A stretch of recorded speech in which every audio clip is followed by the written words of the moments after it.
I used to dread my morning walks, not because of the effort, but because I'd catch my reflection in a shop window and wonder who that woman was, that belly that appeared out of nowhere after 50.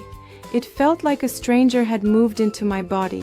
I was walking every single day, sometimes twice, pushing myself harder, going longer, sweating more, and that stubborn pouch around my middle, it just sat there, mocking me.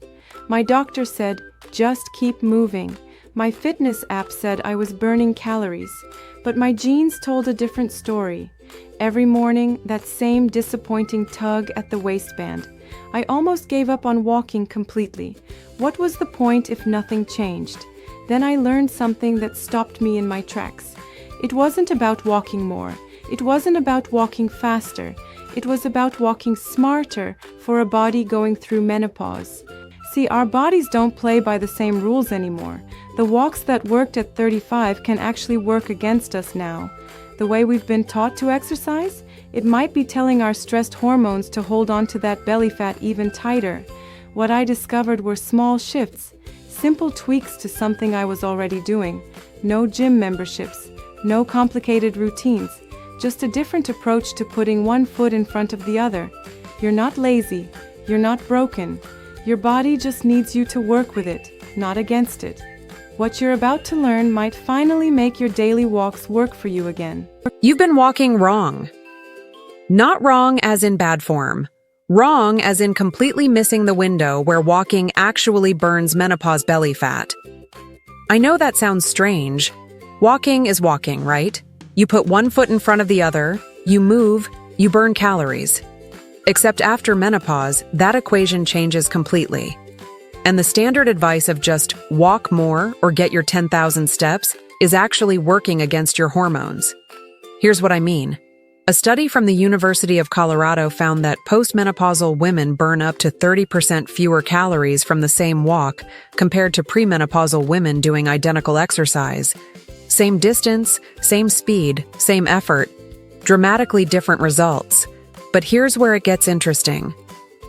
Those same researchers found that when women modified how they walked, not how much, but how, they could actually increase fat oxidation by over 40%.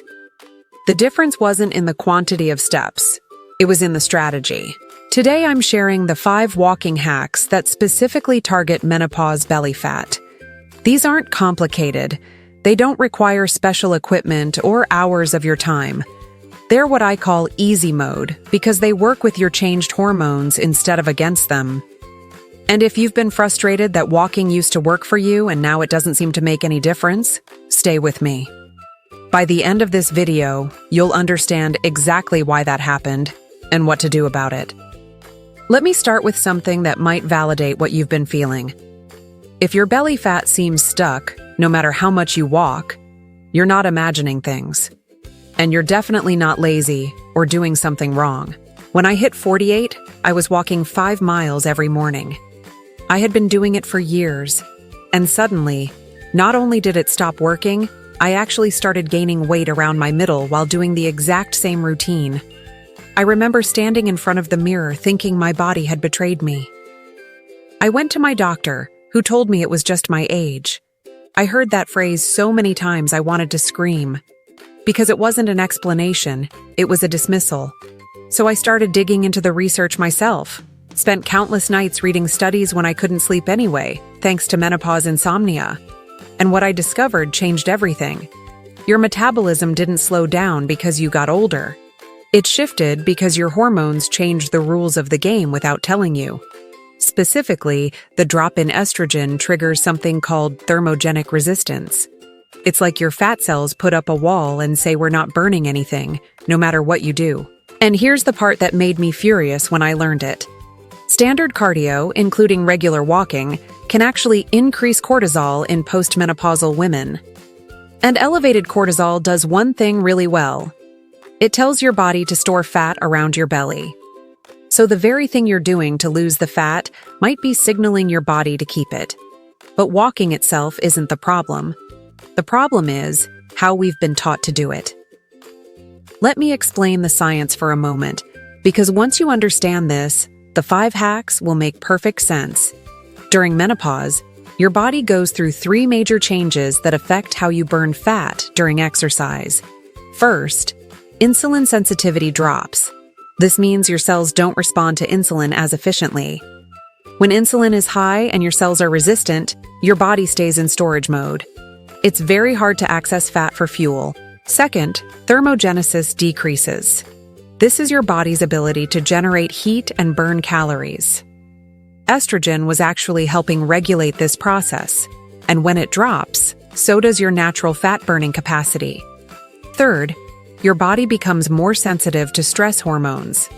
The same workout that energized you at 35 can now spike cortisol and trigger fat storage at 55.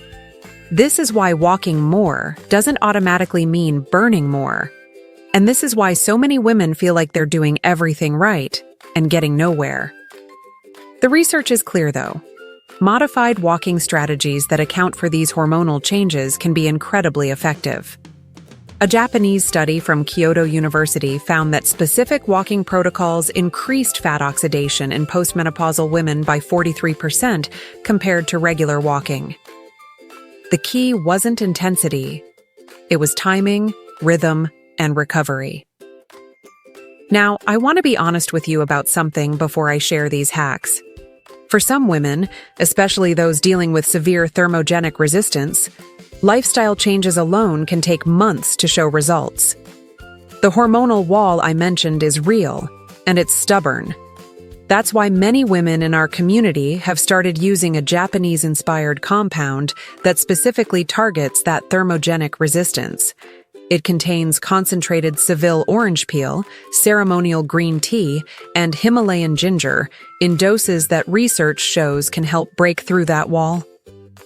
What makes it different from random supplements is that it works with your postmenopausal metabolism, not against it.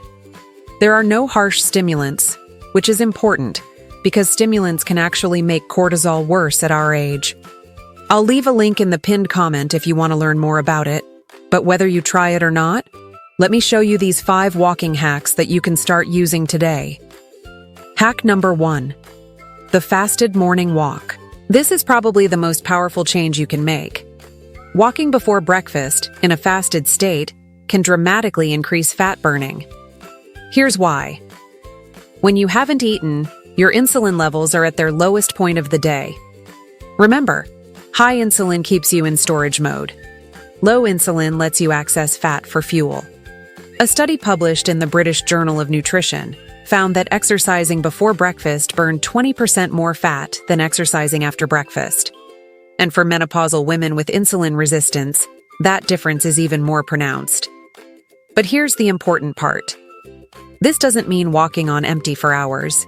It means walking within 30 to 60 minutes of waking up, before you eat anything. Just water or black coffee or tea is fine. The walk doesn't need to be long. Even 20 minutes in this fasted window can be more effective than 45 minutes after breakfast. When I first tried this, I was skeptical. I had always been told you need energy to exercise. But within 2 weeks, I noticed my morning walks felt different. I had more energy, not less. And for the first time in years, my midsection started to change. One important note. If you have blood sugar issues or take medications that affect blood sugar, check with your doctor first. But for most women, fasted walking is not only safe, it's optimal. Hack number 2, the interval temperature walk. This one sounds strange, but stay with me. It's based on research about brown fat activation.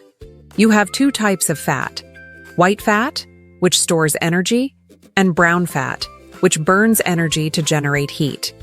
Postmenopausal women typically have less active brown fat, which contributes to that thermogenic resistance. Here's where it gets interesting.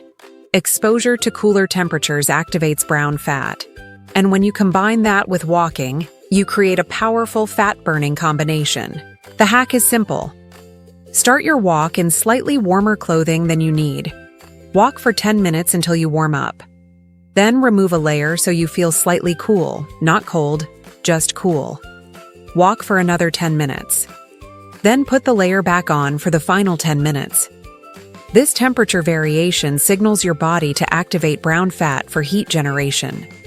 Research from Maastricht University found that this kind of thermal cycling increased calorie burn by up to 15% compared to walking at a constant temperature.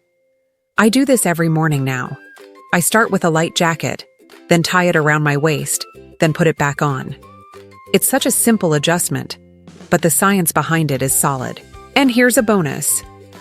This temperature variation also helps with hot flashes.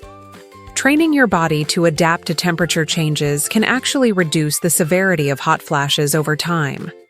When I visited Japan and talked to women there, many of them mentioned temperature exposure as part of their daily routine. Hack number 3. The post-meal timing walk. This is one most people get backwards. Conventional wisdom says to wait after eating to exercise. But for blood sugar management and belly fat, a short walk right after a meal is incredibly effective. When you eat, your blood sugar rises. Your body releases insulin to bring it down. In postmenopausal women with insulin resistance, this process is sluggish and inefficient.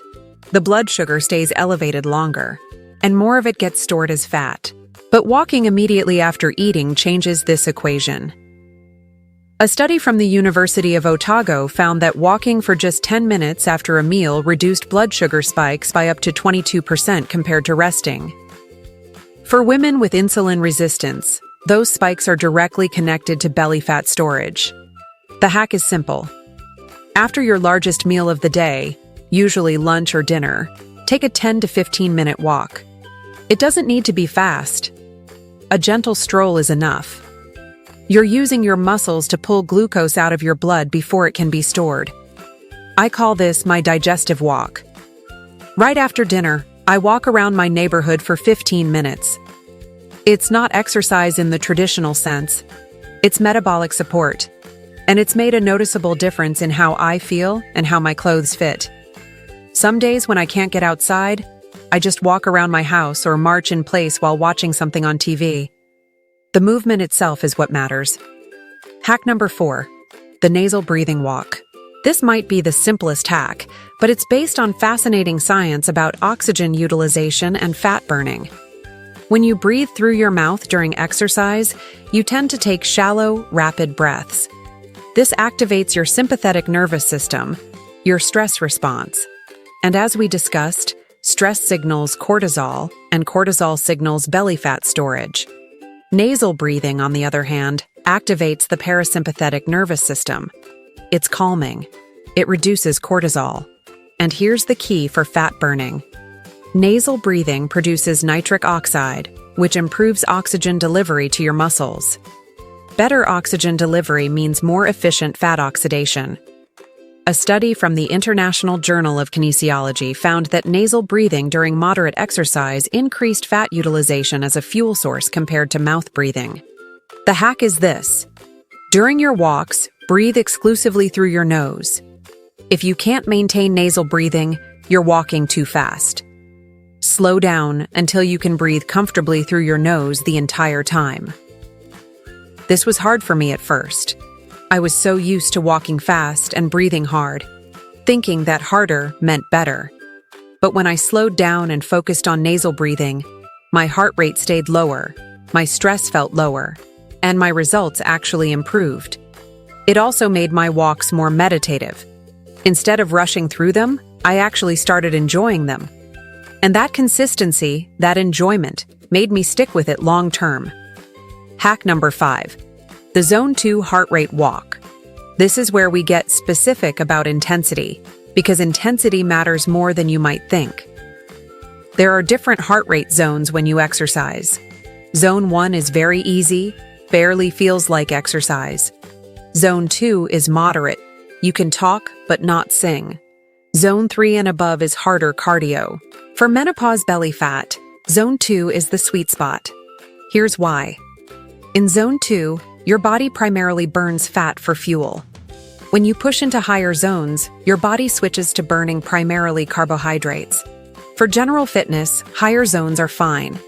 But for specifically targeting belly fat, staying in Zone 2 maximizes fat oxidation. Research from the American College of Sports Medicine found that moderate intensity exercise in Zone 2 burned proportionally more fat than higher intensity exercise.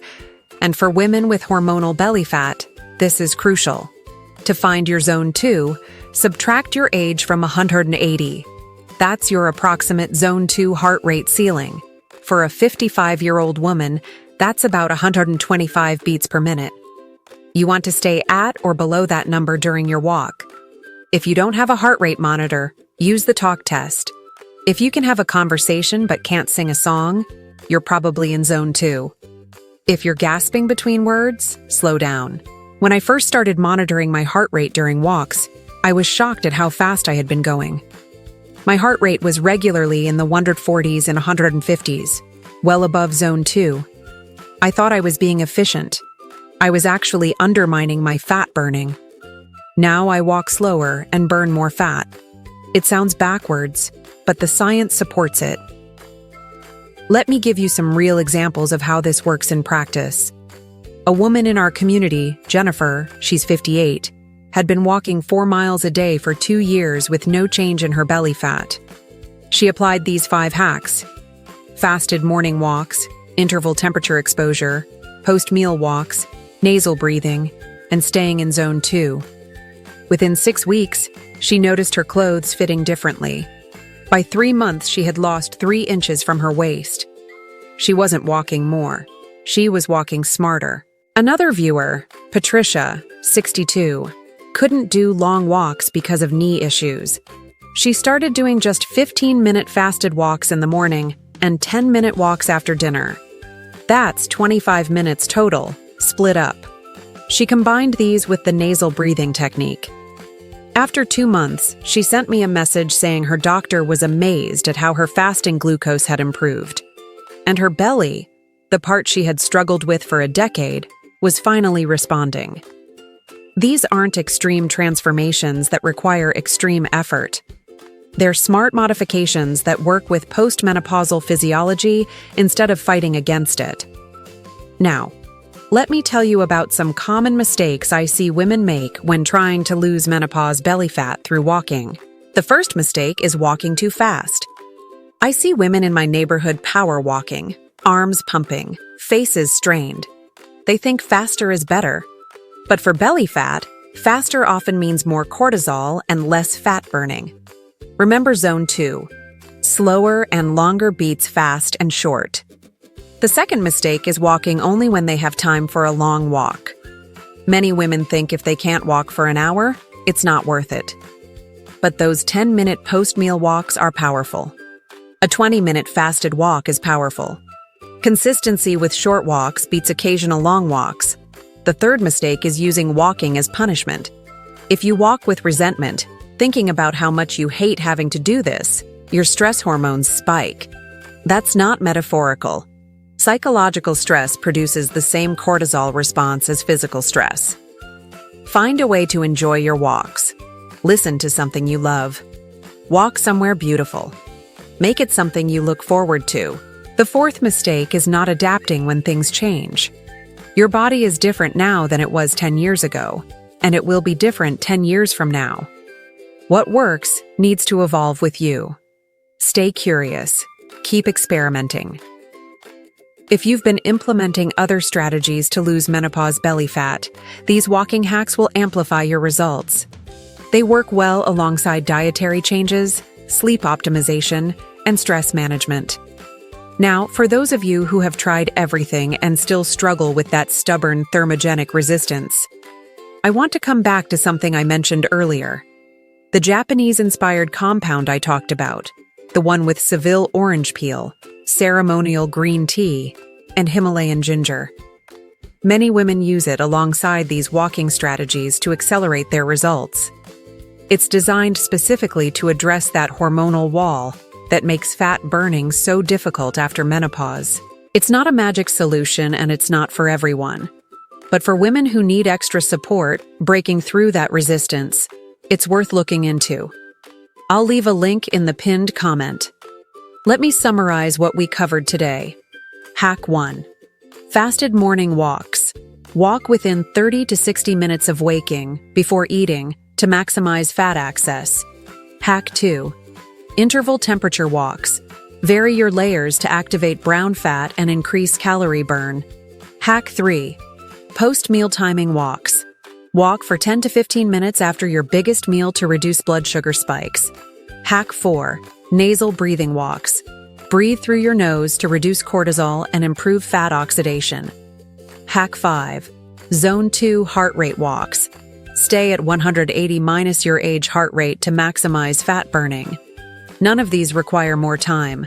They just require different awareness. You can start implementing any one of them today, right now, on your next walk. Here's what I want you to remember. Your body hasn't failed you. It's just operating under new rules. And once you understand those rules, you can work with them instead of against them. When I figured this out, when I stopped fighting my postmenopausal body and started working with it, everything changed. Not just my weight, but my energy, my mood, my relationship with exercise. I stopped dreading movement and started enjoying it. You deserve that too. Whether you're just starting your menopause journey or you've been struggling for years, it's not too late. Your body can still respond. It just needs the right signals. Try one of these hacks tomorrow morning. Just one. Notice how it feels. Then add another one the next week. Small changes, consistent practice. That's how real transformation happens. If this video helped you, leave a comment and tell me which hack you're going to try first. I read every single comment and I love hearing about your experiences. In my next video, I'll be sharing the sleep strategies that specifically help with nighttime fat burning. Because what you do before bed might be just as important as what you do during your walks. Until then, be patient with yourself. Trust your body. And remember, you're not alone in this. I'll see you in the next one.